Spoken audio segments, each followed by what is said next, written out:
चलिए, गिरण संहिता के व्यवहारिक सत्र का आज जो है 53वां भाग है और आज का जो विषय है वो निगर्भ प्राणायाम है।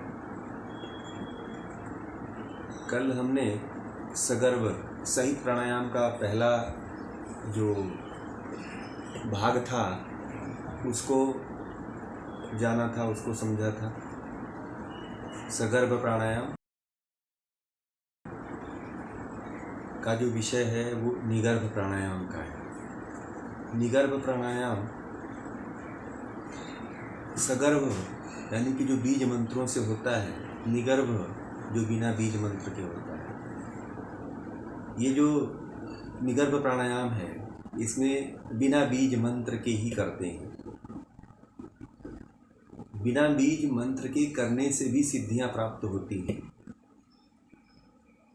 और बीज मंत्र के करने से भी सिद्धियां प्राप्त होती हैं। तो इनका अलग अलग जगहों पे अलग अलग तरह से सबका अलग अलग अपना अपना महत्व है। तो सेम प्रक्रिया थोड़ी सी इससे अलग है। जो अभी आपने जितने भी पढ़ा है उनसे थोड़ी अलग है, बाकी वैसे ही है। अब इसको पढ़ेंगे तब समझ में आएगा कि ये क्या है वास्तविक रूप से। इसमें भी 4-5 श्लोक हैं, इसको पढ़ते हैं फिर समझ में आ जाएगा।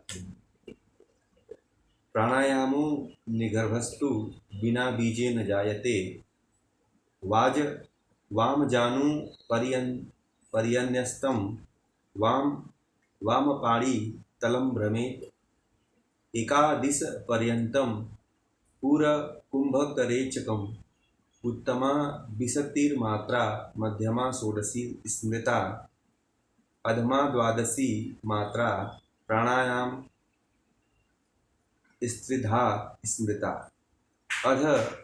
अधमा जायते धर्मो मेरुकंपश्च मध्यमात् उत्तमा च भूमि त्याग स्त्रिय विधम सिद्धिलक्षणम। प्राणायाम आत्मखेचरत्वं प्राणायाम ध्रुजा हति प्राणायाम अच्छिक्तिबोधः प्राणायाम मानमो मणि आनंदो जायते चित्ते प्राणायामी सुखे भवे। ये 5 या 6 श्लोक हैं इसमें निगर्भ प्राणायाम के। निगर्भ प्राणायाम में सबसे पहले तो उन्होंने ये कहा है कि निगर्भ प्राणायाम बिना बीज मंत्र के किया जाता है, बिना बीज मंत्र के होता है। पहले ही कहा प्राणायामो निर्भस्तु बिना बीजे न जायते। जो बिना बीज मंत्र के किया जाता है वो निगर्भ प्राणायाम कहलाता है। फिर आगे कह रहे हैं कि पूरक कुंभक, पूरक यानी कि सीधे हम लास्ट में चले आते हैं। पूरक कुंभक रेचक 3 अंग वाले प्राणायाम की, 3 अंग वाले, एकादिश है ना, 3 अंग वाले पूरक कुंभक रेचक 3 अंग वाले प्राणायाम की 1 से 100 तक मात्राएं होती हैं। एकादिश पर्यंतम यानी कि 1 से लेकर के 100 तक की मात्राएं होती हैं। पूरक कुंभक रेचक इन 3 अंगों में अंगों वाले प्राणायाम की 1 से लेकर के 100 तक मात्राएं होती है। फिर आगे कह रहे हैं कि इसी प्रकार, अब आगे कह रहे हैं कि इसी प्रकार उत्तम प्राणायाम की 20 मात्राएं होती हैं, मध्यम प्राणायाम की 16 मात्राएं होती हैं और अधम की 12 होती है। फिर इस प्रकार प्राणायाम से इस प्रकार, ठीक है, इस प्रकार प्राणायाम के 3 अंग होते हैं। आप लोग प्राणायाम के अलग अलग भाग पढ़े होंगे। अब इसको महर्षि गिरंड ये कह रहे हैं कि पूरक, रेचक, कुंभक, इन तीनों को अलग अलग रूप से 3 अंग कह रहे हैं कि ये 3 अंग होते हैं, पूरक, रेचक, कुंभक, जिसमें उत्तम प्राणायाम की 20 मात्राएं, मध्यम की 16 और अधम की 12। ये ध्यान रखिएगा, उत्तम, मध्यम और अधम, क्योंकि आगे उसका जो अर्थ है इसी से संबंधित है। तो अब ये कह रहे हैं कि अधम प्राणायाम चलता है। अधम यानी कि जो 12 जो प्राणायाम होता है, जो 12 बार लेकर के करते हैं बिना बीज मंत्र का, यानी कि रेचक करते हैं 12 बार, उसको अधम प्राणायाम कहते हैं। तो उसे जो है स्वेद निकलता है। मध्यम से यानी कि जो कुंभक करते हैं उससे मेरु कंप होता है। मेरु मतलब होता है पहाड़, कंप मतलब कंपन, उससे पूरे शरीर में कंपन उत्पन्न होता है कुंभक से। और उत्तम से पृथ्वी से उठकर आकाश में विचरण करता है। जब ये प्राणायाम किया जाता है, उत्तम यानी कि जब पूरक किया जाता है, तो पृथ्वी से उठ करके और आकाश में फिर विचरण करने लगता है। ये 3 प्राणायाम को करने से बहुत सी ऐसे योगी हैं जो केवल एक ही प्राणायाम को सिद्ध करते हैं, उसके बारे में व्याख्या में बताएंगे अगली बार। इस प्रकार स्वेद निकलना, मेरुकंप होना और पृथ्वी से उठना, तीनों लक्षण सिद्धि दायक, सिद्धि को देने वाले होते हैं। इस प्रकार स्वेद निकलना, मेरुकंप होना, पृथ्वी से उठना, आकाश की तरफ उठ जाना, ये तीनों लक्षण जो होते हैं वो सिद्धि को देने वाले होते हैं। ये निगर्भ प्राणायाम है। यही निगर्भ प्राणायाम है। इसको कैसे करेंगे, कैसे अपने क्रिया रूप में लाएंगे, इसके बारे में हम समझाएंगे कि कैसे इसको करेंगे, किस तरह से इसको इसकी प्रक्रिया है। शायद बहुत लोगों को समझ में नहीं आ रहा होगा कि कैसे करना चाहिए, किस तरह से करना चाहिए। थोड़ी सी इसकी गहराइयों में जाएंगे तो समझ में आ जाएगा। फिर आगे कह रहे हैं, अगले सूत्र में जो कह रहे हैं कि प्राणायाम के साधन से आकाश गमन, रोग का नाश होता है और कुंडलिनी का जागरण होता है। इस प्राणायाम से जो है, जो निगर्भ प्राणायाम है, इसके साधन करने से जो है आकाश गमन, दूसरा रोग का नाश होता है, तीसरा कुंडलिनी का जागरण होता है। और कह रहे हैं कि इस प्राणायाम का साधन करने वाले पुरुष के चित्त में परमानंद की उत्पत्ति होती है, अनुभूति होती है, और वह सुखी हो जाता है। आनंद की अनुभूति होती है और वह हमेशा सुखी रहता है, सुखी हो जाता है। अगर सुखी नहीं रहता है तो सुखी हो जाता है। ये इस प्राणायाम के श्लोकों के अर्थ रहे। अब इसकी व्याख्या के द्वारा हम इस प्राणायाम को कैसे करना है, किस तरह से करना है, इसको समझेंगे। देखिए, 3 तरह का प्राणायाम, 3 अंग होते हैं प्राणायाम करने, ये ध्यान देना बहुत जरूरी होता है। ये 3 अंग पूरा नहीं होते हैं तो वो प्राणायाम नहीं होता है। जो हम लोग प्राणायाम करते हैं, जो आप लोग करते हैं, या जो सभी लोग कर रहे हैं आजकल, उस प्राणायाम में जो है केवल जो है उत्तम और अधम 2 ही प्राणायाम होते हैं, उत्तम और अधम। इन 2 प्राणायाम करने से जो साधक है उनके लिए, जो रोगी हैं उनके लिए तो उत्तम और अधम दोनों ठीक है। जो साधक हैं, आजकल साधक भी केवल 2 ही प्राणायाम करते हैं। जो साधना के क्षेत्र में जाना चाहते हैं, जो कुछ सिद्धियां प्राप्त करना चाहते हैं, वो लोग भी केवल 2 ही प्राणायाम करना चाहते हैं और करते भी हैं। लगभग मैंने देखा भी है, वो केवल जो है पूरक करते हैं और रेचक कर लेते हैं, मध्यम नहीं कर पाते हैं, कुंभक नहीं करते हैं। जब भी आप प्राणायाम का अभ्यास करें तो इनका विशेष ध्यान देना चाहिए कि सभी को, सबसे पहले तो जो साधक है और जो प्राणायाम करना चाहता है वो एक एक अंग को सिद्ध करे। एक एक अंग का मतलब कि पहले उत्तम को सिद्ध करे, उसके बाद मध्यम को सिद्ध करे, उसके बाद अधम को सिद्ध करे, जो वास्तव में सिद्धियों को प्राप्त करना चाहता है। भारत से एक अंग्रेज था, कुछ साल पहले चर्चा में आया था, अभी तो उसकी चर्चा नहीं हो रही है। आज से 10 से 15 साल पहले ऋषिकेश में वो योग सीख करके गया, और जब प्राणायाम जब करता था तो करीब 3 या 4 फुट ऊपर उठ जाता था वो। 3 या 4 फीट जो है ऊपर उठ जाता था। तो ये जो है उठने का जो सिद्धि है वो निगर्भ प्राणायाम से ही सिद्ध होती है।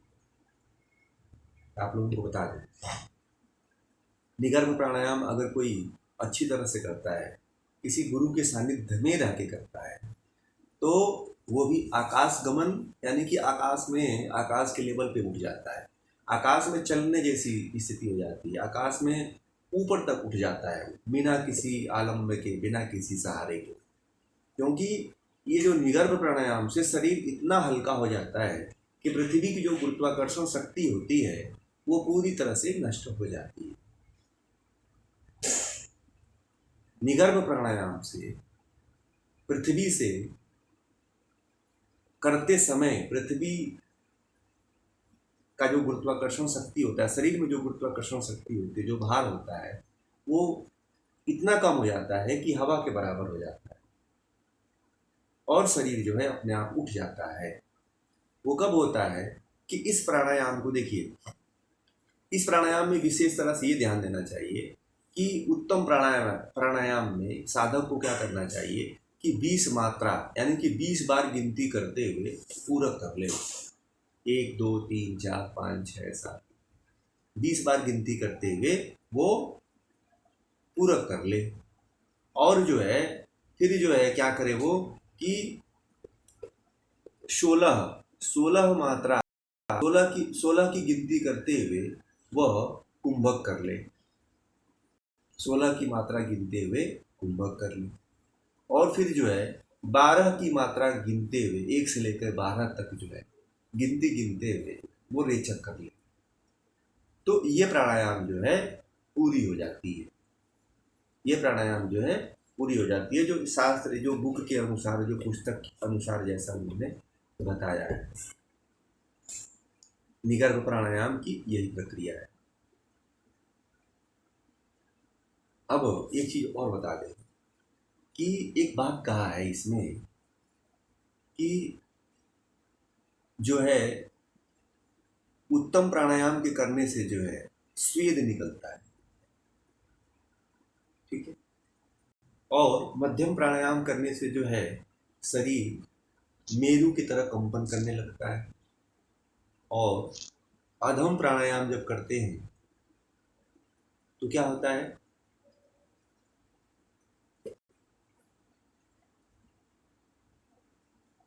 अधम से जो है,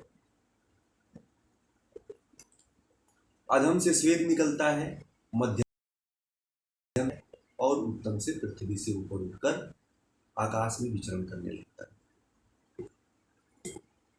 तो एक चीज यहाँ पे ध्यान देने वाली बात है कि ये जो तीनों प्राणायाम है ना, तीनों जो अंग हैं, तीनों को जो नहीं साधता है, इसकी गहराई में जाना, एक एक को साधने वाला व्यक्ति ही जो है इनको, इसको प्राप्त कर पाता है। स्वेद उसी को आता है जो अच्छी तरह से पूरक कर ले, कुंभक कर ले, रेचक कर ले। इन तीनों को मिक्स कर जो कर लेता है, जो तीनों को मिक्स कर लेता है, तब जाकर के ये सारे स्वेद, कंपन और आकाशगमन प्राप्त होता है। इससे पहले की प्रक्रिया यह है कि साधक को श्वास लेना आना चाहिए। बहुत लोगों को श्वास लेना नहीं आता है। अब कहेंगे कि ये तो अजीब बात कह रहे हैं, हम लोग इतने साल से योग कर रहे हैं और ये कह रहे हैं कि हमें श्वास लेना ही नहीं आता। आप इतने लोग हैं, कितने लोग श्वास लेना जानते हैं? इतने लोग जुड़े हुए हैं, इसमें से कितने लोग श्वास लेना जानते हैं? कैसे श्वास लेना चाहिए नहीं पता है। कैसे लेते हैं? जल्दी जल्दी ऐसे क्या करते हैं, यानी कि प्रेशर लेकर के, दबाव दे करके श्वास भरते हैं। लगता है अगल बगल वाला भी जान जाता है कि आप प्राणायाम कर रहे हैं। और श्वास कितना करते हैं, बस कि क्वांटिटी बढ़ जाए कि मैं प्राणायाम कर रहा हूँ, ऐसे ऐसे। इससे क्या मिलने वाला है, ये आप कहाँ तक पहुँच पाए इसको करने से? इससे कुछ करने से कुछ हासिल तो नहीं हुआ। श्वास आपने लिया ही नहीं, श्वास लेना आप जानते ही नहीं, तो होगा कहाँ? श्वास का मतलब होता है श्वास और प्रश्वास। श्वास का मतलब होता है जो हम वायु को, बाहर की वायु को अंदर खींचते हैं, और इतना खींचते हैं, इतना खींचते हैं, इतना लंबा खींचते हैं कि जब तक कि जाते जाते श्वास का पूरा अंत ना हो जाए, अब बस यहाँ तक आ जाए, अब इससे ज़्यादा ना भरा जाए। इतना जब भरता है तब जाकर के लंग्स, हमारा फेफड़ा फूलता है, फैलता है। फेफड़ा जब फैलता है तब जाकर के जो एल्वोलाई होते हैं, जो जो वायु के गुच्छे होते हैं, जो ऑक्सीजन को लेते हैं, तब वो उसको अपने अंदर ग्रहण कर पाते हैं। अब होता क्या है कि जो ऐसे ऐसे प्राणायाम करते हैं, तो होता क्या है कि तुरंत नाक के केवल जो नासा प्रदेश है, नाक का जो भाग है, पार्ट है, श्वास वहीं तक जाती है और फिर वहीं से बाहर चली आती, अंदर तक नहीं जा पाती, लंग्स में नहीं जा पाती। मैंने बहुत से ऐसे लोग हैं जिनको देखा है कि वो प्राणायाम जब करते हैं तो आधा अधूरा श्वास लेते हैं। आधा अधूरा श्वास लेने से जो है कभी भी हमारे फेफड़े तक वायु नहीं पहुंच पाती है। जब फेफड़े तक वायु नहीं पहुंच पाती है तो फिर प्राणायाम होने की कोई संभावना ही नहीं बनती। फिर तो वो केवल अपना एक कोरम पूरा कर रहा है, फॉर्मेलिटी अदा कर रहा है, ताकि शरीर के स्वस्थ होने से, शरीर के ठीक होने से कोई लेना देना नहीं है उसे। यही होता है। अच्छी तरह से श्वास मात्र जो है 5 या 10% लोग लेते हैं, 90% लोग श्वास लेना नहीं जानते। जो श्वास लेने, यानी कि पहला उत्तम प्राणायाम करिए, उत्तम प्राणायाम करना जानिए। इसीलिए जो है निगर्भ प्राणायाम में कहा कि 20 बार काउंट करते हुए, 20 बार गिनते हुए श्वास को भरोगा। अब जो 20 बार गिनते हुए श्वास को भरेगा वो श्वासों पे तो भी ध्यान देगा, और जो 20 बार गिनेगा वो लंग्स तक तो पहुंच ही जाएगा, फेफड़े तक जो है श्वास को पहुंचा लेगा, वायु को पहुंचा लेगा। और जो 10 बार में ही श्वास रेचक पूरा कुंभक कर लिया, वो तो कुछ नहीं कर पाएगा, फिर तो वो केवल उसका एक नाटक है, ये तो किया ही है। मध्यम में क्या होता है, मध्यम में उसी वायु को जो अंदर तक गई है फेफड़े तक, उसी को वहीं रोक के रखना। एक तो आपने कितना लगा दिया, 20 सेकंड तक वो पहुंच गया लंग्स में, और 12 सेकंड तक आपने वहां लगा दिया, तो सॉरी कितना था उसमें, 16 तक उसमें लगा दिया, और 12 तक जो है छोड़ने में लगा दिया। तो कम से कम ये जो टाइमिंग देखा जाए तो 20 का, 16 का, यानी कि हो गया वो 36, और ये आपका 12,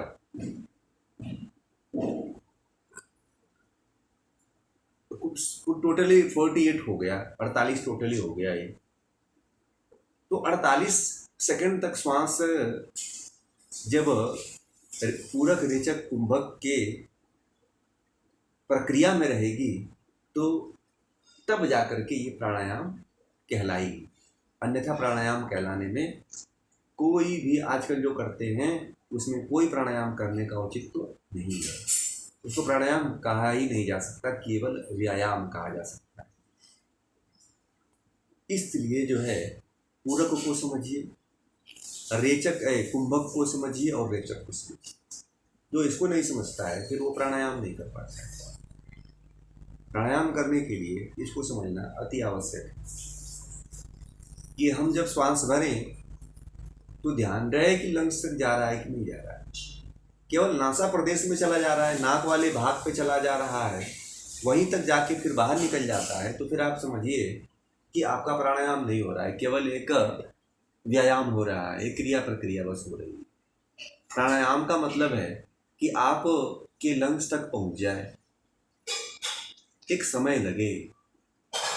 प्राणायाम का मतलब ही होता है विस्तार करना, नियंत्रण करना, विस्तार देना प्राण को। विस्तार मतलब बढ़ाना।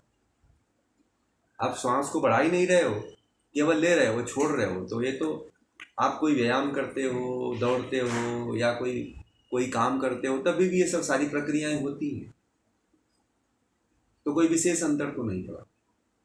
जब कोई विशेष अंतर नहीं पड़ा तो आपका प्राणायाम हुआ ही नहीं। जब नहीं हुआ तो फायदा हो ही नहीं सकता है। और जब कोई साधक इन तीनों को अच्छी तरह से कर लेता है, और बहुत लोग तो श्वास ले लेते हैं, चलो 20% लोग श्वास लेना जान गए, किसी तरह 10% लोग कुंभक करना जान गए, परंतु श्वास छोड़ने वालों की संख्या में मात्र 3 से 4% लोग हैं जो अच्छी तरह से श्वास छोड़ पाते। इसमें से भी करीब 80% लोग हैं जो श्वास छोड़ना नहीं जानते। आप लोगों में भी होंगे, लगभग मुझे लगता है कि सभी होंगे। श्वास छोड़ने का जो प्रक्रिया है वो भी नहीं जानते होंगे। कैसे लेते हैं? श्वास लिया, तुरंत छोड़ दिया। इससे कोई कुछ होने वाला नहीं, कोई फायदा नहीं होने वाला। जैसे कि कोई पानी में डुबकी लगाता है, तब तक तो लगाता है, श्वास रोक के रखता है, तुरंत जो है श्वास को बाहर छोड़ देता है।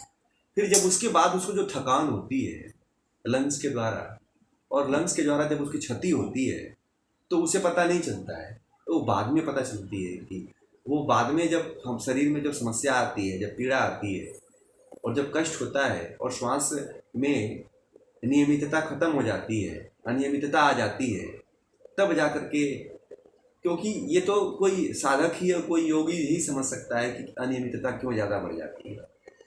अनियमितता बढ़ने का यही कारण होता है। जितने भी योगी हैं उनमें से लगभग जो अभी इस समय के जितने योग करने वाले हैं उनमें से लगभग जो है करीब 80 से योगियों की और योग करने वालों की श्वासें जो है अनियमित है। श्वास प्रश्वास जो है अनियमित है, नियमित नहीं चलती है। क्यों? क्योंकि प्राणायाम तो कर लेते हैं, पूरक और कुंभक तो कर लेते हैं, रेचक बहुत जल्दी कर देते हैं। रेचक को बहुत जल्दी छोड़ने से बहुत ही ज़्यादा नुकसान होता है, बहुत ही ज़्यादा शरीर। ये लोग आज तक किसी को पता ही नहीं है कि जल्दी जल्दी श्वास नहीं छोड़ना चाहिए। जल्दी श्वास छोड़ने से फेफड़ों में ज़्यादा नुकसान होता है।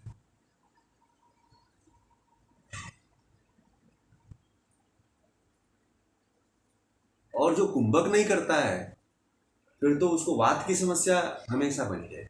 वात जैसे रोग हैं, वात से संबंधित जितनी बीमारियां हैं, ये सारी बीमारियां उसको पकड़ लेती हैं। आजकल देखिए जितने भी योगी हैं लगभग बहुत काफ़ी बीमारियों से ग्रसित हो गए हैं। क्यों? क्योंकि उनको सही तरीका नहीं मालूम कि किस तरह से प्राणायाम करना चाहिए। जो पूरक, रेचक और कुंभक अच्छी तरह से नहीं करना जानता है वो व्यक्ति कभी भी प्राणायाम नहीं कर पाएगा। मैंने बहुत से लोगों को प्राणायाम करवाया है, उसमें से मैंने करीब 5 या 10% लोगों को देखा है जो बहुत जगहों से सीख करके, बहुत आश्रमों से सीख करके आए हुए हैं, परंतु उनको प्राणायाम करना नहीं आता है। उसमें से मात्र 1-8% लोग हैं जो प्राणायाम कर पाते हैं। अन्यथा जो है बहुत लोग ऐसे हैं जो प्राणायाम नहीं कर पाते हैं। प्राणायाम न करने के कारण जो है उनको उसका लाभ अच्छी तरह से नहीं मिल पाता है। जो श्वास ही नहीं लेना जानता है और श्वास को रोकना ही नहीं जानता है, श्वास को छोड़ना ही नहीं जानता है, वो प्राणायाम क्या करे।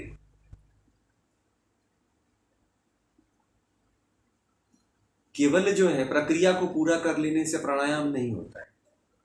आजकल बहुत से ऐसे लोग हैं जो केवल प्रक्रिया पूरा करते हैं, प्रक्रिया के क्रम को पूरा कर लेते हैं कि बस जल्दी जल्दी जो है हम श्वास लेकर के अपने आप को संतुष्ट कर लें कि हमने ले लिया। अरे एक ही दो बार श्वास ले, एक ही दो बार प्राणायाम हो अच्छी तरह से, पूरक भी अच्छी तरह से हो, कुंभक भी अच्छी तरह से हो और रेचक भी अच्छी तरह से।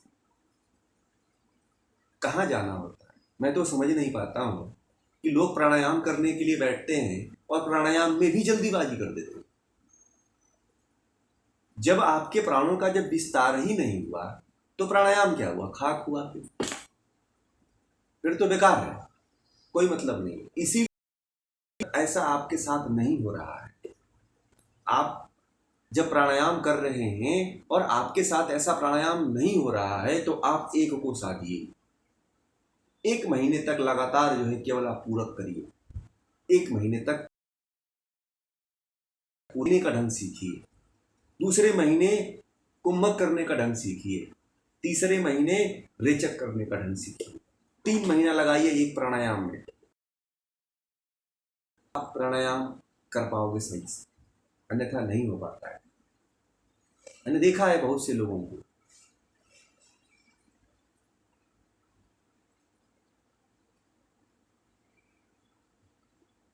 इसलिए जो है 3 प्राणायामों का विशेष ध्यान दीजिए कि आपको सही तरीके से पूरक आना चाहिए, सही तरह से कुंभक आना चाहिए, सही तरह से रेचक आना चाहिए।